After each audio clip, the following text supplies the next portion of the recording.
A ver, creo que ya estamos, sí, muy bien. Bueno, bienvenidos, bienvenidas.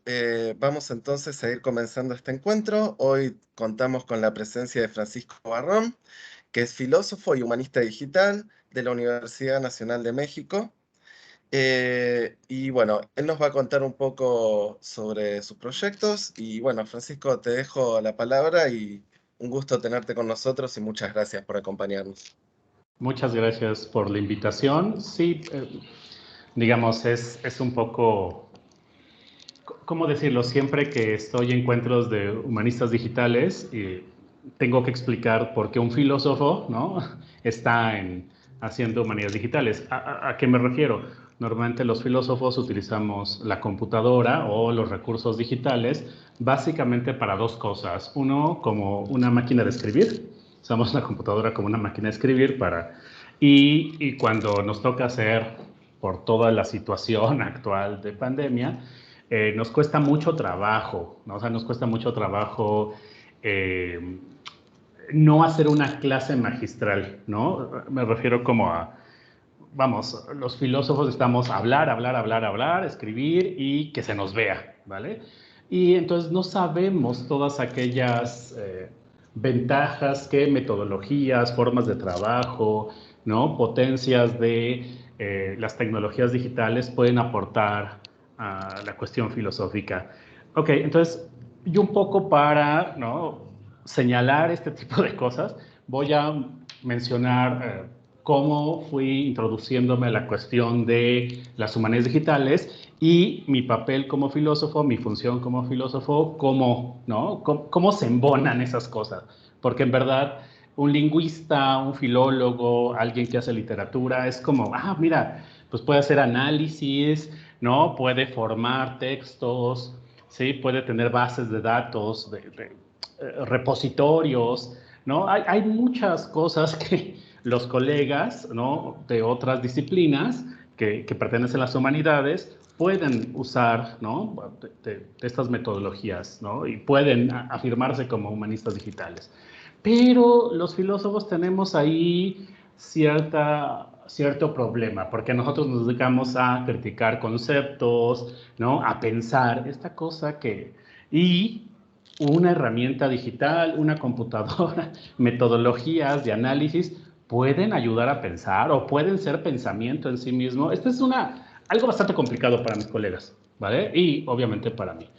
Me gustaría presentar mi pantalla con cosas que tengo preparadas, ¿no? Solamente son estas ventanas. Como ustedes saben, yo fui estudiante de la Facultad de Filosofía y Letras de la Universidad Nacional Autónoma de México. Si no le hagan caso a la página, siempre las páginas de la facultad son muy feas, en verdad, e inútiles, y siempre aparecen las esquelas en primer lugar. Nunca sabemos por qué las esquelas de que se murieron los profesores, ¿no? aparecen, ¿no? Entonces, son extraños. Pero bueno, yo fui formado principalmente como filósofo, ¿no? La licenciatura, la maestría, el doctorado fue allí, ¿no? Y ahora soy profesor, ¿no? Soy profesor en esta facultad. Ok. En el 2012, por azares del destino, empecé a vincularme con la red de humanidades digitales, básicamente con el doctor Ernesto Priani, ¿no? mi colega, y en este momento me invitó, ¿no? La red estaba comenzando, ¿no? a formarse, ¿no? Básicamente con Isabel Galina y Ernesto Priani, pero había un grupo importante de interesados, ¿no? Gente de historia, gente de literatura, ¿no? Que vamos, eh, querían participar y querían conformar la red de humanidades digitales. Ok, mi colega, bueno, quien es ahorita el presidente de la red, ¿no? Ernesto Priani, el doctor Ernesto Priani, también es filósofo, ¿no? Entonces, entre él y yo hacíamos una discusión de cómo un filósofo podría ser un humanista digital, si ya desde el principio en la construcción de las humanidades tradicionales, los filósofos siempre salíamos como bailando, ¿no? O sea, si ustedes revisan como la historia de las humanidades y la filosofía, siempre ha habido ahí como una reticencia. Entonces, ¿cómo un filósofo puede ser humanista digital? Vale, para 2013 después de un encuentro de humanidades digitales, si mal no recuerdo el primero, sí, del primero, había un grupo bastante grande de filósofos digamos, en el panel, ¿no? En el grupo de ese encuentro, y, digamos, se nos ocurrió, así casi como conjuntamente, hacer un seminario, ¿no? El seminario se llama Seminario de Tecnologías Filosóficas, de hecho es del 2013 para al día de hoy, ¿no? La idea básicamente que comenzó este seminario y del cual todavía sigo coordinando, o intento coordinar, porque ¿sí? Los filósofos son difíciles de coordinar, las filósofas también. La pregunta con la que comenzó es básicamente la que les acabo de decir, ¿no? Sabemos que, voy a decirlo así, puedes hacer análisis discursivos con tecnología digital, ¿sí? Puedes incluso construir textos con tecnología digital. Puedes, vamos, ustedes están aprendiendo todo esto, formarlo, ¿vale? Todo lo que hace un humanista puede ser como simulado, voy a usar esa palabra, ¿no? A cuestiones de tecnología digital. Pero el pensamiento filosófico es posible llevarse a cabo así. Y entonces comenzamos el seminario con esa pregunta. O sea, ¿es posible, ¿no? Que usando tecnologías digitales se pudiera pensar filosóficamente. Ok, entonces la pregunta nos abría muchos problemas conceptuales, pero también metodológicos. ¿Qué implicaba eso? Entonces empezamos a revisar eh, textos de filosofía de la tecnología, ¿vale? O sea, es una forma como comenzamos a introducirnos, pero teníamos no solamente esta parte conceptual, sino queríamos, ¿sí? Queríamos experimentar. ¿Por qué? Porque en el grupo había programadores, había desarrolladores webs, había, sí, o sea, es decir, gente que había estudiado filosofía, pero que también había hecho las otras, se había adentrado en aprender otro tipo de saberes, ¿no? En este caso, los digitales. ¿Vale? Entonces teníamos como este problema, ¿no? Este problema conceptual, ¿sí? Entonces, en estos 8 años, lo que hemos estado intentando hacer es responder a eso. Es como un filósofo, como una filósofa puede ser una humanista digital, ¿sí? ¿Qué implica esto? ¿No? Vamos, esto creo que puede quedarles claro si están estudiando o si se están entrando en las humanidades digitales. Las humanidades digitales o el grupo de humanistas digitales son grupos eh, montadas en prácticas, ¿sí? O sea, que les importan mucho las prácticas y les importa mucho experimentar para llevar a cabo proyectos, llevar a cabo implementaciones digitales en prácticas humanísticas.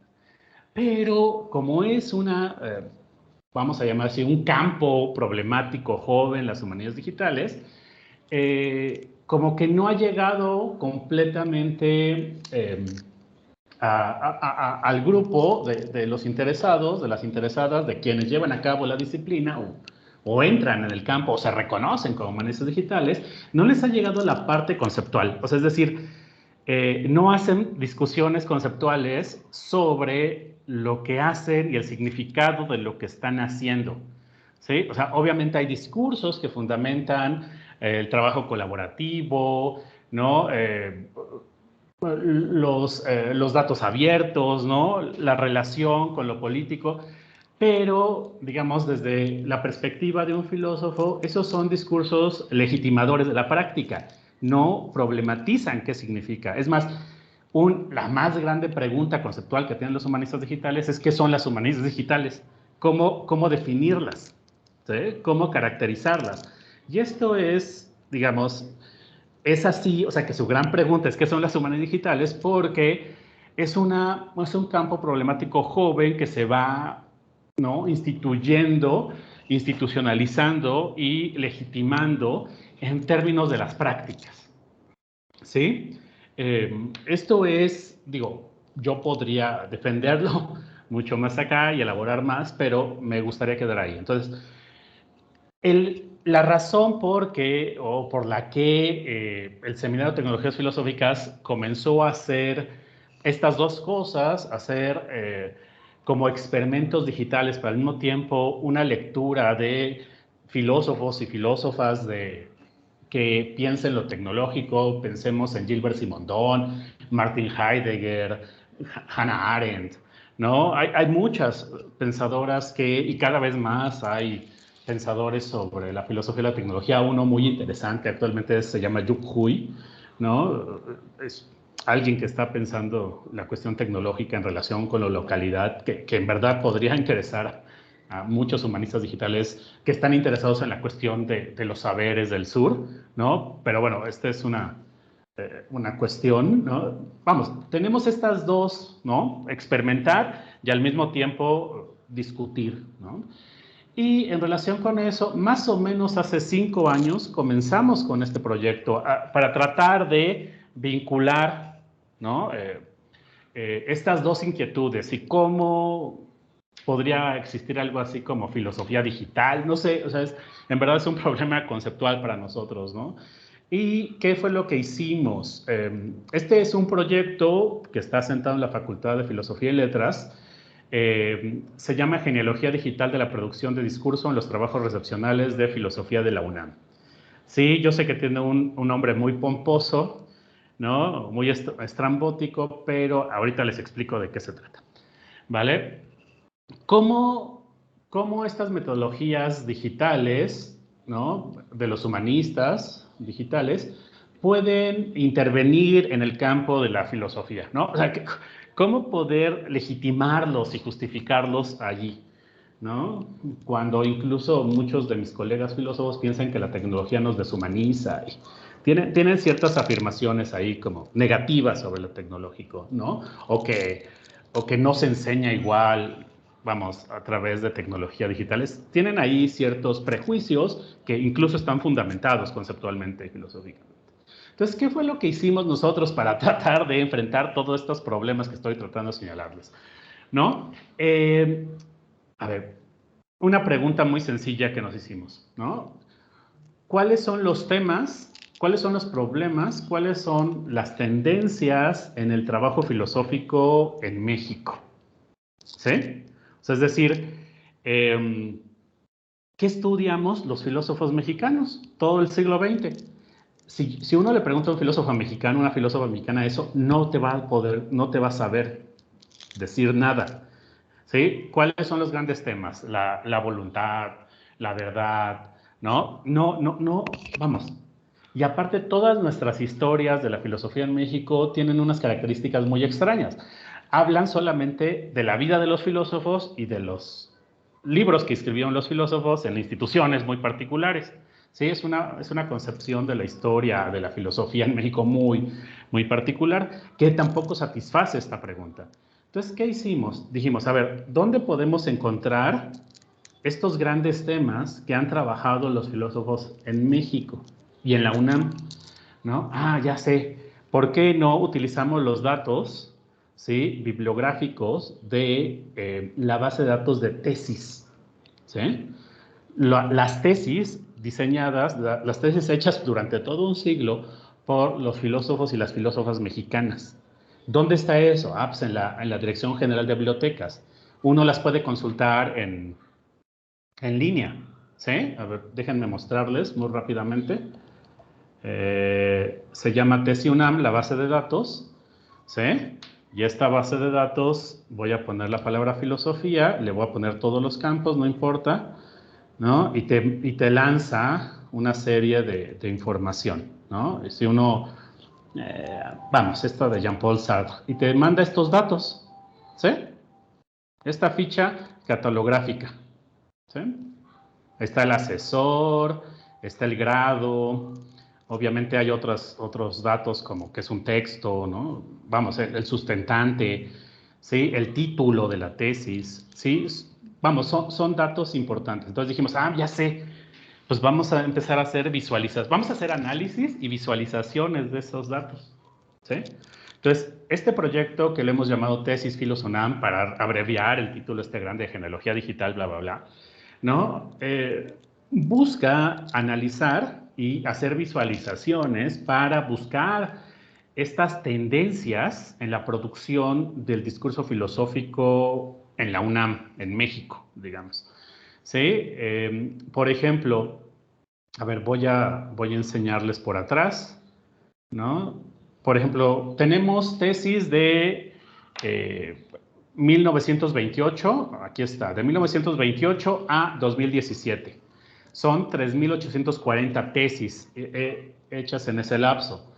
¿Sí? Y aquí tenemos cuántas son de licenciatura, cuántas son de maestría, cuántas son de doctorado, cuántos autores, es decir, cuántos filósofos y filósofas hay desde 1928 a 2017 y cuántos asesores existen. ¿Sí? Entonces, les enseño por atrás, ¿no? Nosotros lo que hicimos es bajar esos datos, pasarlos a esta plataforma y aquí podemos modificarlos a mano. ¿Por qué modificados a mano? Porque descubrimos que los datos que añaden acá tienen muchas faltas de ortografía, ¿sí? Es decir, la gente, los bibliotecólogos y la gente que añade estos datos, digamos, este es reciente, entonces está bien, ¿no? Hecho, mucho mejor hecho, pero a algunos les falta el acento en filosofía, o hay casos en donde el sustentante y el asesor son el mismo, y dices, ¿cómo alguien se va a asesorar a sí mismo? ¿No? Hay ahí todo un conjunto de problemas, ¿sí? Entonces, en esta herramienta, lo que nosotros hacemos es revisar los datos, ¿no? Y ver cómo lo que significa aquí es qué se modificó, qué se tuvo que modificar, ¿sí? Porque esto no se puede hacer con un programa. O sea, bueno, sí le puedes decir, toda la palabra que sea filosofía, pues ponle acento, ¿no? Pero hay cosas que no puede hacer, ¿sí? No puede hacer y se tiene que hacer a mano. Entonces, por ejemplo, aquí podemos ver una pequeña gráfica, ¿no? De cuántas son tesis de licenciatura, cuántas son tesis de maestría, cuántas son tesis de doctorado, ¿sí? Y, por ejemplo, sabemos que el año en que más se han hecho tesis en la facultad es el 2015. No sabemos exactamente por qué, ¿sí? O sea, ¿sí? ¿Cómo explica uno eso? Uno empieza a encontrar preguntas, o se empiezan a generar preguntas importantes. Por ejemplo, como de 1928 a 1970 no existe el asesor. No está marcado el asesor. ¿Por qué no está marcado el asesor? ¿Sí? ¿Cuál es la razón de eso? Por eso también es una genealogía, no sé si, ¿sí? O sea, es como a partir de los datos digitales y las visualizaciones empiezan a aparecer preguntas, ¿sí? Por ejemplo, vamos, yo les explico por qué no existen los asesores de 1928 a 1970-80, porque no valían para no valían en la institución para mejorar el sueldo de los profesores, ¿sí? O sea, no había un sistema de retribución por asesoría de tesis. Entonces no aparecía el nombre. Cuando se retribuyó a los académicos por la asesoría, entonces tenía que aparecer el nombre de quien lo asesoró para empezar a contabilizarlo. O sea, la razón es una razón económica, institucional, ¿sí? Vamos, hay muchos problemas ahí, empiezan a aparecer muchas cosas interesantes y entonces empezamos a descubrir cuáles son las condiciones de producción institucional de los discursos filosóficos que hacen los egresados, ¿sí?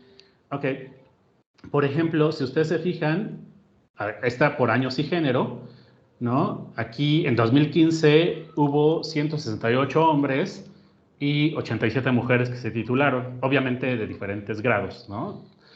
Eh, no hay, o más bien hay solamente un año o 2 años donde hay más mujeres que hombres egresadas, ¿sí? Obviamente esto podríamos hacer todo un análisis, revisar por qué, ¿sí? Y si uno revisa, ¿no? Digamos, el porcentaje de mujeres en relación con hombres en los años recientes es mayor, o sea, es decir, hay más hombres que mujeres, mientras que va a contrapelo incluso de discursos voy a decirlo, de género o de búsqueda de inserción, ¿sí? Esto es muy extraño, ¿sí? Hay más, la relación entre hombres y mujeres es menor, ¿no? En años mucho más vamos, más pasados, ¿no? que en años más recientes. ¿Sí? Eso es muy particular. Obviamente, esas dos son visualizaciones sencillas. ¿Sí? Estamos buscando desarrollar visualizaciones mucho más complejas en relación con los títulos. Esta es una visualización en relación con los títulos. ¿Sí? Aquí se puede por año. Por ejemplo, aquí está, bueno, Ernesto Priani, lo del centro, esto que ven son los asesores, los nombres de los asesores, y estos son los temas de de las tesis, ¿sí? Por ejemplo, cuerpo, ¿quién trabaja cuerpo? Todos estos asesores, ¿sí? Y asesoras. Pero esto lo podemos hacer por años. Por ejemplo, voy a poner de 1928, que comienza, a 66. Y vean, solamente son muy poquitos. ¿Sí? ¿Vale? Cambia completamente. Una de las cosas interesantes con Paula Gómez es que es la primera egresada titulada de la licenciatura en filosofía, ella, ¿no? Y aquí asesoró una tesis sobre el concepto de belleza. ¿Sí? Si nosotros ampliamos el rango de fechas, empiezan a aparecer más. ¿Sí? Gente que son importantes para la Academia Mexicana en Filosofía, como Adolfo Sánchez Vázquez o Luis Villoro, ¿sí? O Rosa Krause. ¿Sí? Y podemos empezar a revisar este tipo de cosas, ¿no? Vamos, uno empieza a encontrar muchas cosas interesantes, importantes acá para las condiciones y la producción del discurso filosófico en México. Una de las cosas que nos permite también, voy a dejar de compartir, una de las cosas que nos permite hacer es un seguimiento, por ejemplo, un seguimiento de los egresados. Las instituciones normalmente no hacen, sobre todo superiores, y en México no hacen seguimiento de egresados, ¿sí? Pero aquí podemos saber, ¿no? A dónde van, ¿sí? ¿Qué hicieron después? ¿Quién hizo la maestría, la licenciatura, la maestría, el doctorado? O, por ejemplo, ¿quién asesoró a quién? ¿Sí? O sea, los profesores que están dando clases ahorita, ¿de quién fueron alumnos? Y estos alumnos, ¿de quién fueron alumnos? Entonces te permite hacer genealogías en términos de formación. ¿Sí?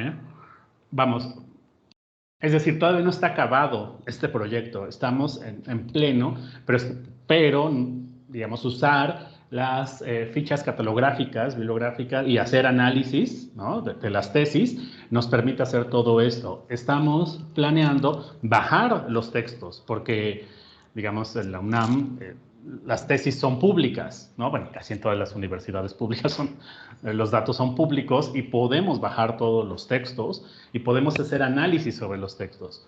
Una de las preguntas que tenemos es, ¿cuál es el libro más citado por todos por los filósofos de la UNAM? Eso podríamos saberlo. Ok, ¿para qué lo podríamos saber? Pues no sabemos ahorita. Sí, pero estamos buscando, porque así podríamos saber cómo está construido y justificado el discurso, ¿no?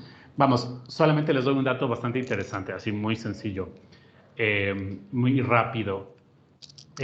¿Saben cuál es la palabra que más aparece en los títulos de estas 3.840 tesis? La palabra. La palabra es filosofía. Está chingada. O sea, bueno, perdón por, ¿no? Eh, ¿Por qué la palabra filosofía aparece tantas veces en las tesis de filosofía? Es como si yo dijera que en las tesis de ingeniería tiene que aparecer muchas veces la palabra ingeniería, ¿sí? O en las de medicina la palabra medicina, ¿no?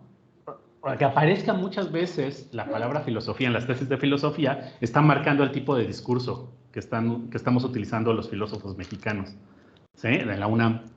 ¿Sí? ¿Qué significa eso? Que la mayoría de los textos, ¿no? Dice Soraya Müller en el chat que es porque les parece lo más importante. No, de hecho, la explicación más factible que tenemos hasta ahora, lo digo muy rápido, tenemos que comprobarlo, es que nos estamos justificando, ¿sí? Y nos estamos legitimando frente a no sé quién, frente a la institución, frente al gobierno. ¿sí? La filosofía es importante, a la filosofía, somos filósofos, ¿eh? Los filósofos son importantes. Hacemos eso, ¿sí? Por ejemplo, podemos saber cuáles son las tendencias, cuáles son las escuelas dominantes, ¿sí? A ver, voy a decirlo. La Academia Mexicana de Filosofía es muy germanofílica. Leemos muchos autores alemanes, ¿sí? El primer autor que más se cita en los títulos de las tesis es Hegel, ¿sí? O sea, no es Marx, o sea, para que no digan que somos socialistas o cosas así, no, es Hegel, ¿sí? El segundo es Kant, ¿sí? Después Nietzsche y el cuarto es Marx, ¿sí? Y el quinto es Michel Foucault, ¿sí? Entonces, ahí tienes una tendencia claramente hacia la escuela alemana, ¿sí? Y, por ejemplo, ¿cuál es la disciplina que más revisamos los filósofos mexicanos? La ética, ¿sí? ¿Por qué la ética? ¿Cómo explicamos que en los discursos filosóficos, ¿no?, mexicanos aparezca la ética como uno de los temas o como una de las disciplinas más importantes para nosotros? ¿Sí? Este tipo de cosas muy sencillas empiezan a abrir una serie de preguntas y de búsquedas, ¿sí? ¿Vale? No sé, me gustaría terminar acá y si hay preguntas, con gusto.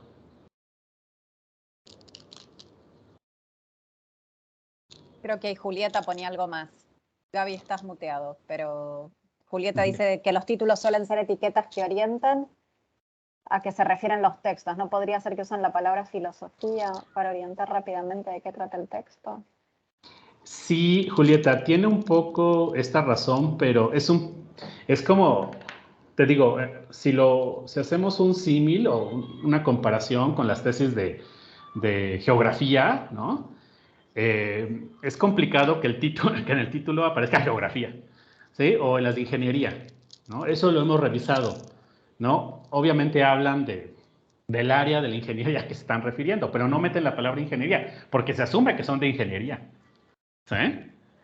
En cambio, los filósofos, en México al menos, sería cuestión, nuestro interés es terminar en algún momento estos e ir a otras instituciones a ofrecer que nos suelten esos datos para empezar a compararlos.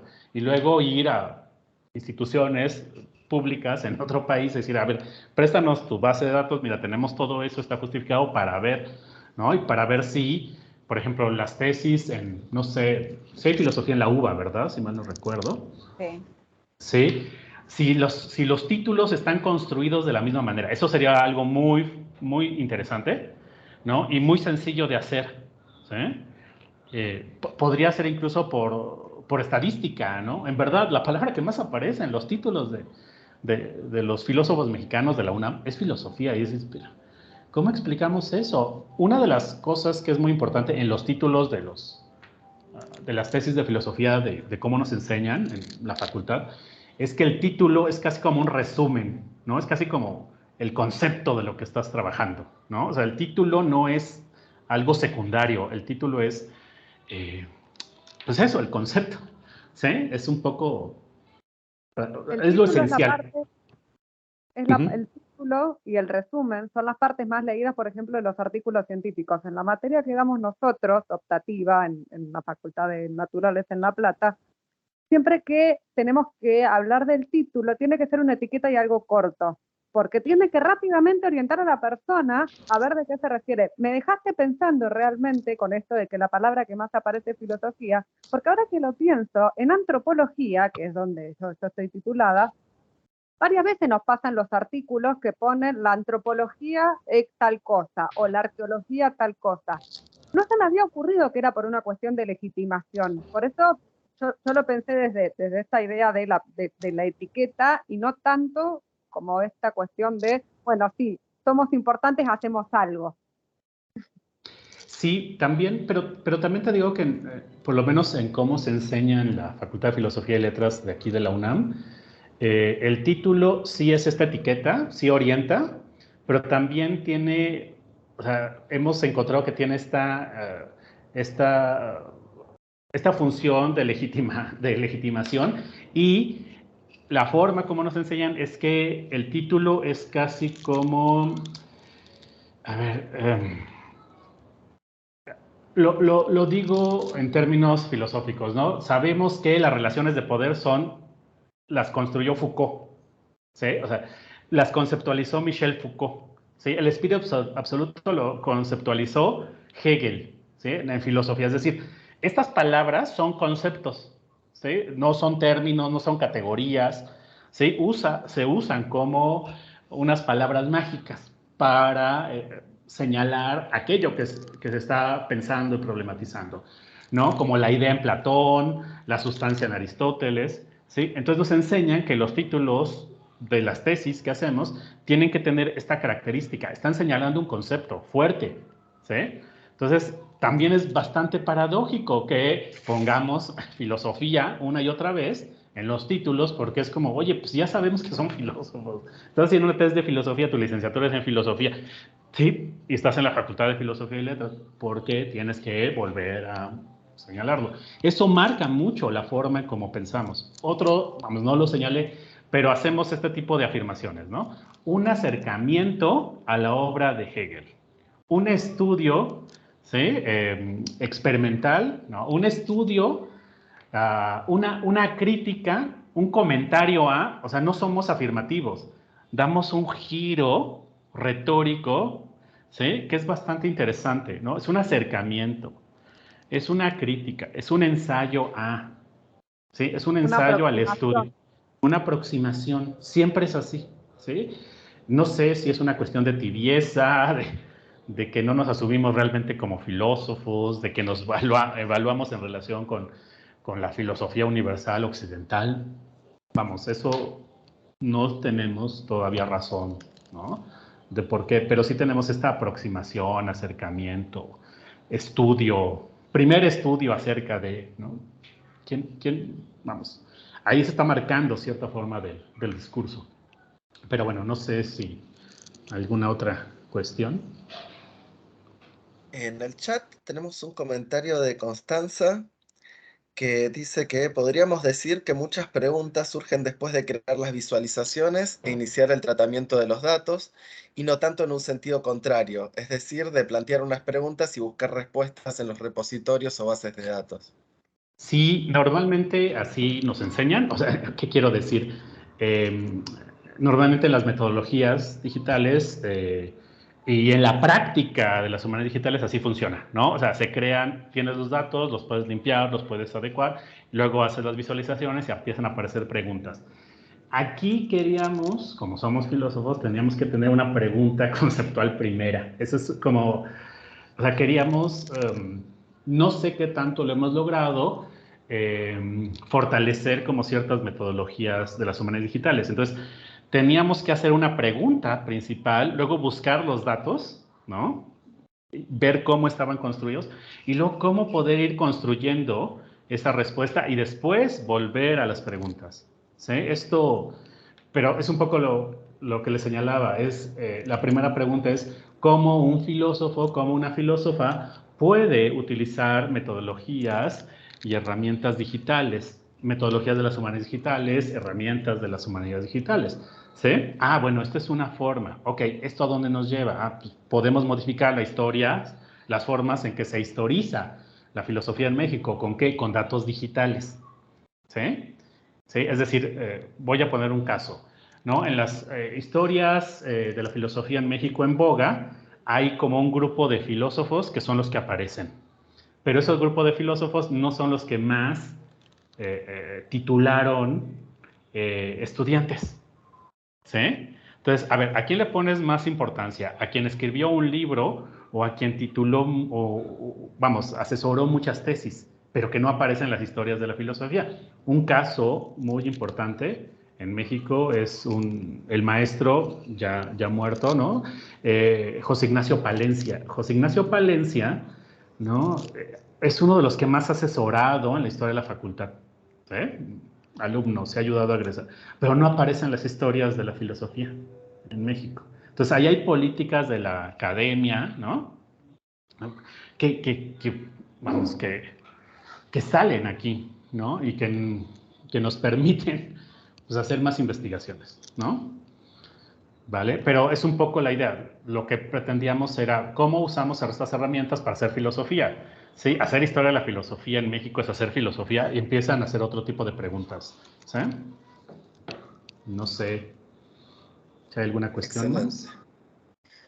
¿Alguien si quiere hacer alguna pregunta? Si no, bueno.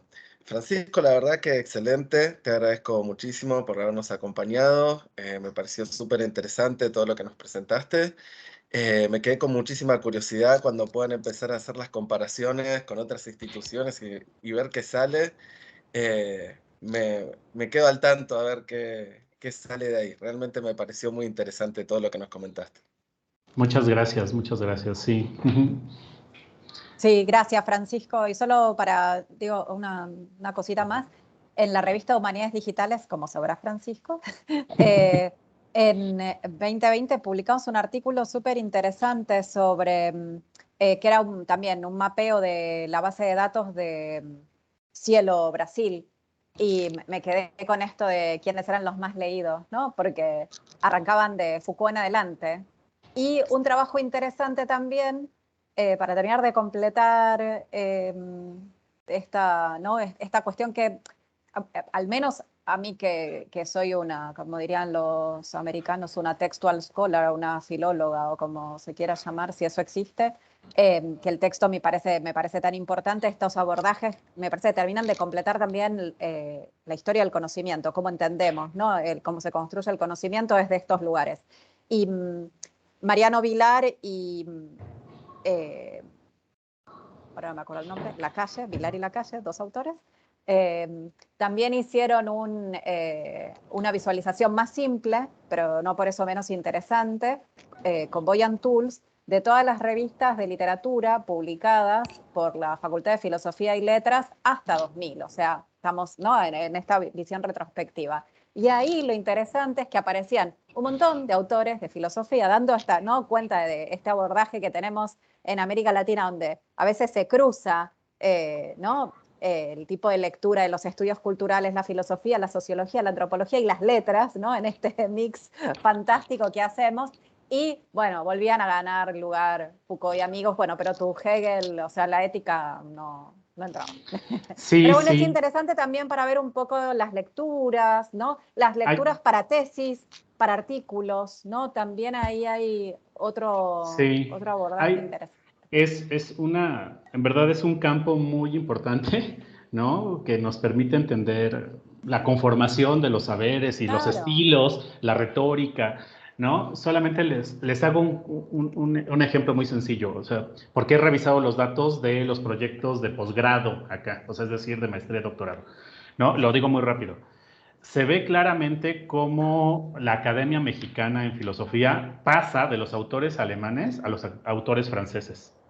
¿Sí? Es decir, y el año más o menos es como el año 90, ¿no? Los profesores son gadamerianos, husserlianos, ¿sí? Y los alumnos hacen sus tesis de Nietzsche, de Foucault, de Deleuze, de Derrida, ¿sí? Hay un salto ahí generacional que se nota en esto, ¿no? Solamente para decir, la primera tesis sobre Deleuze en la facultad, sobre Gilles Deleuze, es del año 2000, o sea, es muy reciente, ¿no? Es muy reciente, ¿sí? Ahí esas cosas son interesantes también, pero sí, hay que trabajarle mucho. Buenísimo. Pero también tiene que ver con la cultura de publicación que tenemos y que tienen en las distintas Claro. universidades. Es decir, cuando yo me inicio en la bibliometría con todas estas cuestiones, las humanidades, por ejemplo, publican mucho en libros. Nosotros, que estamos más cerca de las cuestiones de naturales y los de exactas, publican mucho artículo científico. Entonces, la manera también que tenemos de estructurar las cosas y de estructurar cómo nos expresamos, cómo escribimos y cómo pensamos, varía mucho. A mí me pasa, yo siempre digo que la antropología es una disciplina de frontera, porque nosotros tenemos la parte de la antropología biológica, la arqueología y la parte de la antropología social. Y entonces convivimos con muchas cosas y además estamos en contacto con otras disciplinas. Entonces esto hace que cuando yo me enfrento a mi tesis doctoral y tengo que evaluar las revistas de antropología, muchas estaban orientadas con cuestiones de historia, porque la arqueología estuvo muy pegada a la historia durante mucho tiempo. Entonces, esas formas de publicar también afectan cómo se estructuran las visualizaciones de lo que uno hace, me parece a mí. Sí, completamente de acuerdo, y lamentablemente las humanidades en este momento están pasando por el más absoluto capitalismo cognitivo, en el cual los capítulos del libro están empezando a valer muy poco, y la mayoría, lamentablemente, de las investigadores e investigadoras tenemos que salir a publicar en revistas, con lo que el género capítulo del libro, para nosotros, tan central en nuestra práctica, en este momento está bastante discutido. Pero eso nos llevaría a organizar una clase sobre publicación Totalmente. científica, No, evaluación. pero además ahí te olvidaste de decir que tenés que salir a publicar en una Q1. Ni siquiera es que tenés que salir a publicar, tenés que salir a publicar en Por una eso Q1. digo, sí, sí, lamentablemente, muy lamentablemente. Pero bueno, nada, fascinante. Gracias, Francisco. No te quitamos más tiempo. Para nosotros estos encuentros siempre son así breves, son de una conversación. Para muchos de mate, para otros de café. Y ahora vamos a seguir con la tutoría del módulo de TEI de Gabriel, así que dejamos que sigas con tu tarde. Muchísimas gracias de parte de Muchas todos gracias por ustedes. invitarme. ¿Vale? Hasta pronto. Muchas gracias. Suerte. Que les vaya Gracias. bien la tutoría. ¿Vale? Bye. Adiós. Adiós, adiós. Gracias.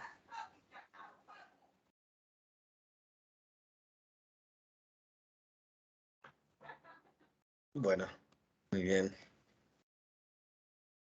Bueno, no nos queda mucho tiempo, no quiero que tampoco se extienda demasiado, así que voy a ir un poquito rápido, pero obviamente cualquier duda que ustedes tengan y principalmente si tuvieron alguna dificultad en particular con el ejercicio o con alguno de los contenidos de la unidad, por supuesto sí, díganmelo que lo vemos. Quería compartir con ustedes la pantalla.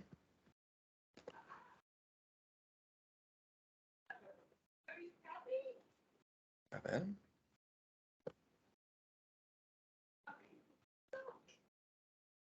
¿Están viendo ahí la pantalla de mi navegador? Ah, no, todavía no. No veo nada. Ahora, Ahora sí. ¿ahora sí? Ahora sí, muy bien. Bueno, entonces, primero quería que hiciéramos un rapidísimo repaso de algunos conceptos básicos, ¿sí? Que ya los vimos en la primera unidad, pero que me parecía bien volver a mencionarlos porque son las fuentes más comunes de errores cuando uno está trabajando con TEI, ¿no? Y todo el tiempo entonces lo que vamos a estar teniendo que chequear es que nuestro documento esté primero bien formado, es decir, que cumpla con todas estas reglas que ahora vamos a ver, y luego también vamos a tener que ver que sea válido. Pero bueno, en eso nos vamos a meter un poco más adelante. Vamos primero entonces con las cosas que tenemos que tener en cuenta para que nuestros documentos estén bien formados. En primer lugar, el error más común, abrir y cerrar todos los elementos, ¿sí? Es muy importante que queden todos los elementos cerrados. Muchas veces nos pasa que abrimos una etiqueta y nos olvidamos de poner la etiqueta de cierre y ahí aparece entonces el error. Recuerden entonces que la etiqueta de cierre es igual que la etiqueta de apertura, solo que al comienzo del nombre del elemento aparece la barra inclinada. Y excepcionalmente ya nos vamos a encontrar que también hay algunos elementos que pueden unir la etiqueta de apertura y la etiqueta de cierre en una sola etiqueta, ¿sí? Cuando no se quiere poner ningún contenido adentro, simplemente se quiere abrir y cerrar el elemento ahí mismo, se puede resumir todo en una sola etiqueta que es muy similar a la etiqueta de cierre, solo que la barra inclinada la tiene al final del nombre del elemento, ¿sí? Otra cosa importante es este tema de la estructura jerárquica, es decir, no solo tenemos que ser bien conscientes de cerrar todos los elementos que abrimos, sino tener una buena noción de qué elementos están dentro de qué elementos para que el orden de las etiquetas de cierre sea el correcto, ¿sí? Si recuerdan el pequeño ejercicio que había en la primera unidad, donde había que elegir varias opciones y encontrar el error, digamos, en uno de los errores lo que pasaba es que se abría, por ejemplo, una división de capítulos, adentro de eso se abría un párrafo y antes de cerrar el párrafo se cerraba la división de capítulo. Entonces quedaban solapados el comienzo de un elemento con el final del otro. Siempre tenemos que tener en cuenta entonces que en este caso sería abrir la división, adentro se abre el párrafo, se cierra el párrafo y recién ahí se cierra la división para que el párrafo quede contenido dentro de la división.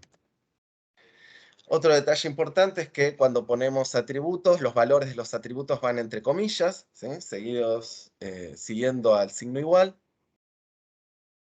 También es importante tener en cuenta que T distingue mayúsculas y minúsculas, ¿sí? No es lo mismo poner T-header con la H mayúscula que T-header con la H minúscula. La segunda opción no la va a reconocer y nos va a decir que el documento no es válido porque no lo va a reconocer como un elemento de T, ¿sí? Tenemos que prestar atención a eso.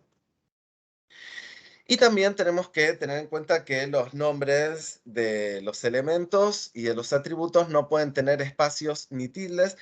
En el caso de los valores de los atributos sí pueden tener espacios y tildes, pero no es recomendable introducir estos caracteres, ya que después pueden generar problemas de compatibilidad cuando queremos usar esos documentos TEI como insumo, quizás en otros programas o en otros sistemas puede llegar a generar algún problema, así que no es recomendable. Bien, esto entonces, como decía, un repasito muy rápido de algunas cuestiones básicas. Insisto, sí, que si algo les parece dudoso o quieren que vuelva a explicar, abran el micrófono, interrúmpanme, sí, o escríbanme en el chat, pero no dejen de preguntar. Y quería, hoy por lo menos antes de irnos, traerles un pequeño machete que después de esta presentación la voy a subir al campus para que la puedan ir consultando, de atajos que trae el editor de código que estamos usando, el Visual Studio Code, que nos van a ahorrar muchísimo trabajo y que son realmente muy útiles. Entonces tenemos, para abrir un archivo nuevo, para abrir un archivo que ya tenemos guardado, ¿no? Y queremos volver a abrirlo, y para guardar cambios, estos atajos, ¿sí? Siempre entonces con la tecla control presionada, tocan la tecla N, la tecla O o la tecla S y van a poder hacer estas acciones. Copiar, pegar y cortar, estas me imagino que ya las deben saber utilizar porque son muy comunes, pero bueno, sepan que también las tenemos en el editor de código. Una que es realmente muy útil cuando tenemos que trabajar, por ejemplo, con documentos T que ya se van haciendo largos y quizás queremos hacer un cambio, ¿no? Que va a ser regular en todo el documento, entonces podemos buscar o buscar y reemplazar con control H, donde podemos buscar una determinada cadena de caracteres y reemplazarla por otra. Después acá también les paso el atajo para comentar una línea. Si ustedes hacen control y la llave de cierre, la línea sobre la que tengan posada el cursor se va a convertir en un comentario.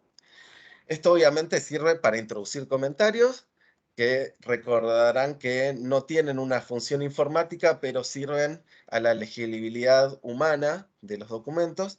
Pero también tiene otro uso que es muy útil, que es ver qué pasa si yo saco algo del documento, pero sin tener que borrarlo. Yo al comentarlo veo qué pasaría, a ver si, por ejemplo, sigue siendo válido mi documento si saco eso, pero como no estoy seguro y quizás lo quiero volver a poner, en vez de borrarlo, lo puedo comentar y ver qué pasa, y es como una forma de ir experimentando.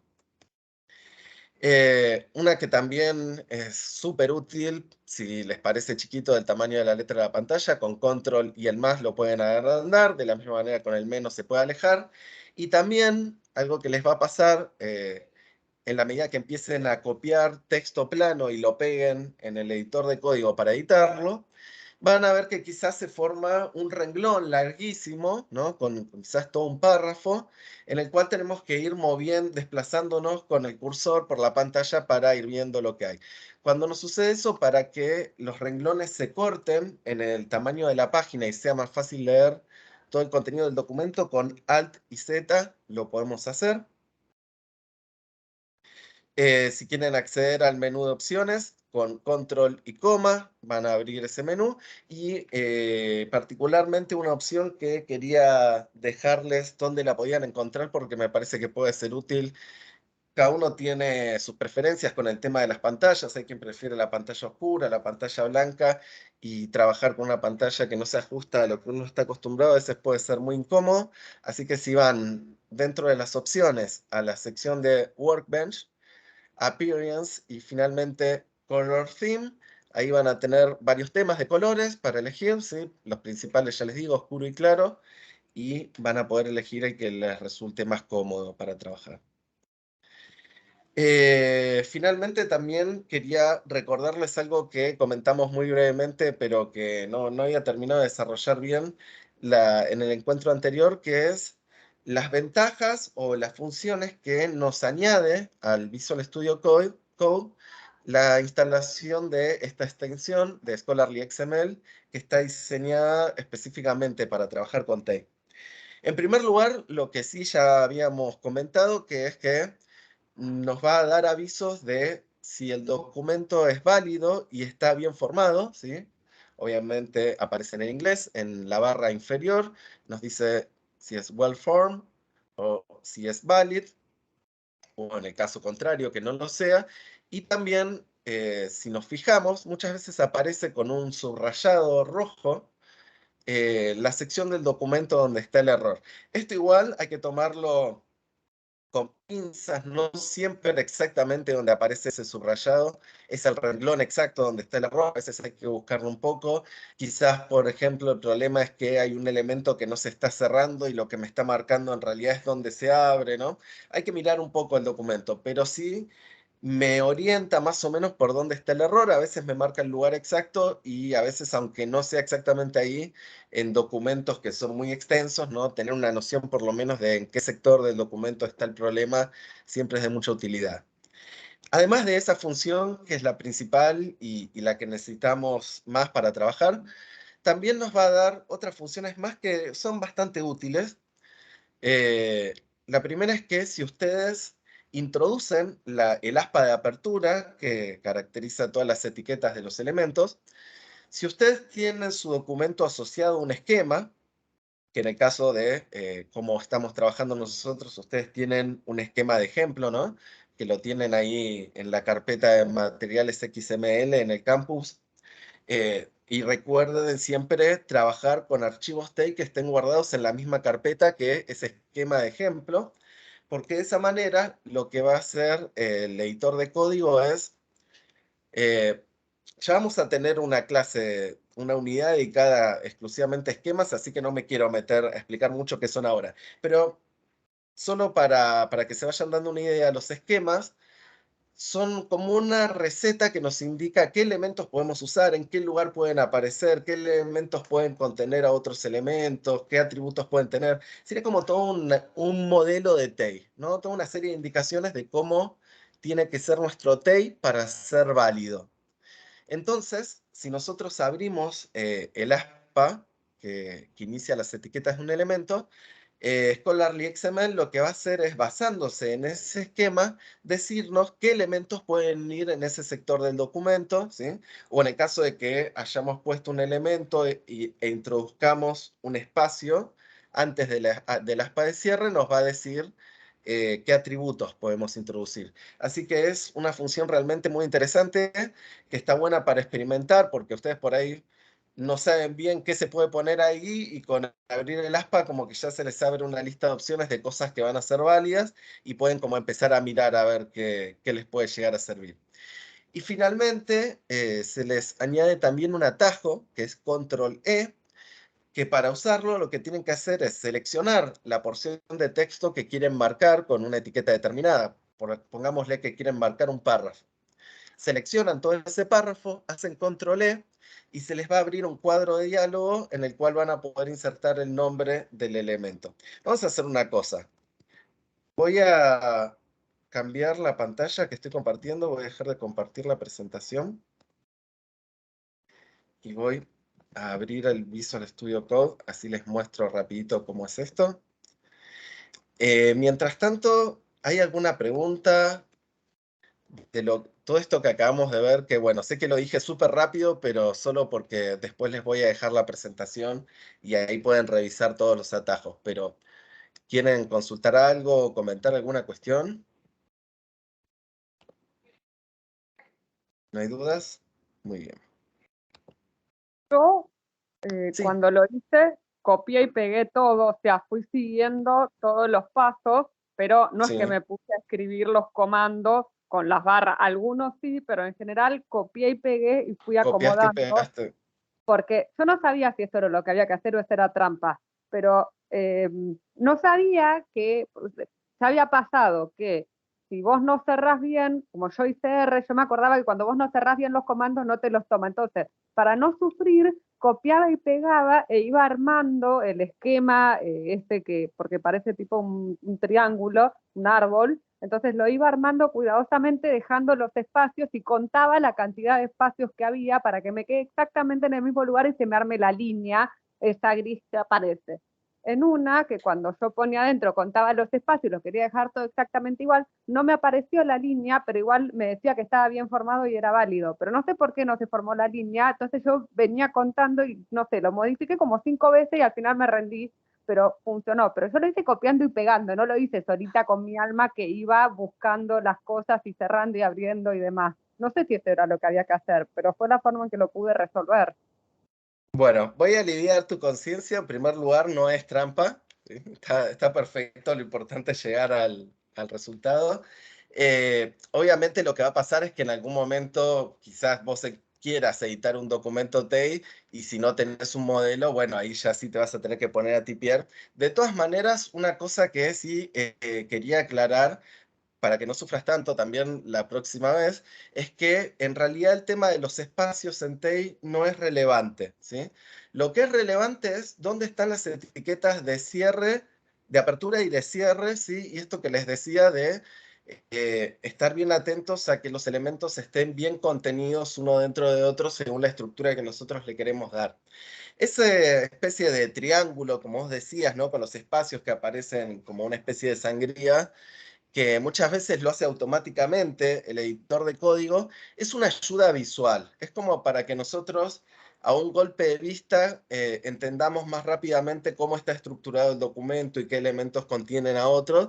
En ese sentido es una buena práctica porque, ya te digo, hace más legible el documento, pero en términos informáticos y de procesamiento no tiene ninguna relevancia si tiene 2 espacios, 3 espacios, ninguno, si la etiqueta de cierre está en el renglón de abajo o está pegada al texto. No es algo que genere una diferencia después cuando hay que procesar informáticamente el documento, ¿sí? Bien, Y me bueno, alegro después lo que me por decías de copiar y pegar, está perfecto, sí. De hecho, lo que me decías que es como una forma también de evitar los errores de tipeo, también es cierto. Cuando uno tipea mucho, los que nos dedicamos a estudiar textos manuscritos medievales sabemos que los errores de copia son inevitables y en el mundo digital sucede lo mismo. Así que bueno, sí, también el copiar y pegar es una forma de evitar esos errores de copia, aunque bueno, también genera sus propios errores el copiado y pegado, ¿no? Cuando seleccionamos mal y nos queda una para afuera y la copiamos sin eso, así que bueno, siempre hay que tener como un ojo ahí puesto para darle una segunda mirada a lo que vamos haciendo.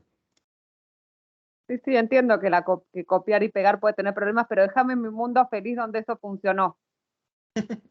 No, no, es que está perfecto. Mientras te resulte, digamos, es como te digo, lo importante es llegar al resultado correcto. Después los métodos, cada persona también tiene que ir buscando lo que le resulta a cada uno, ¿no?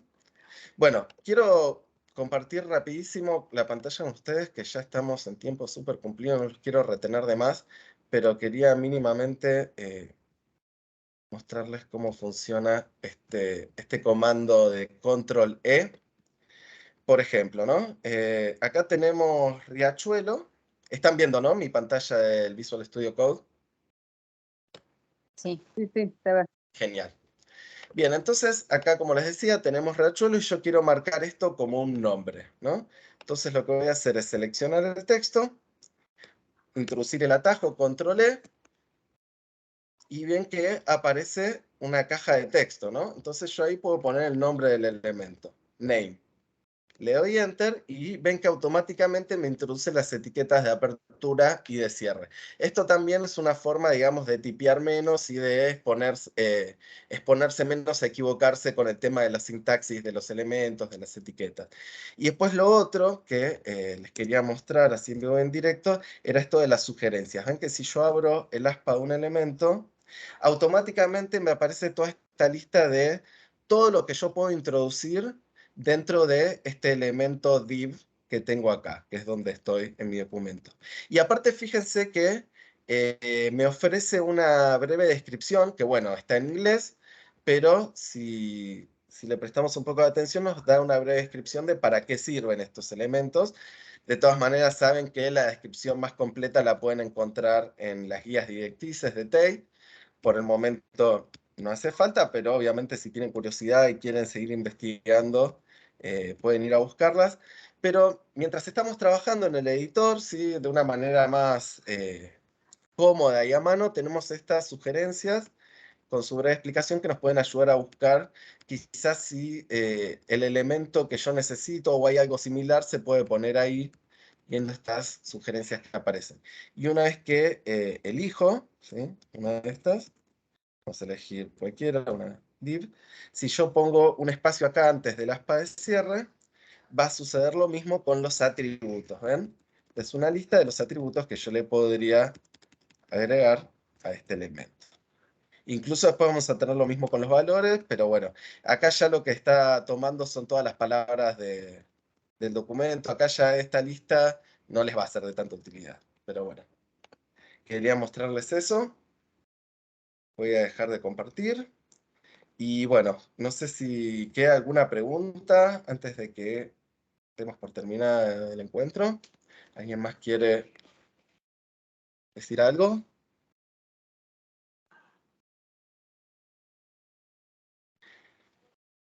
Bueno, muy bien.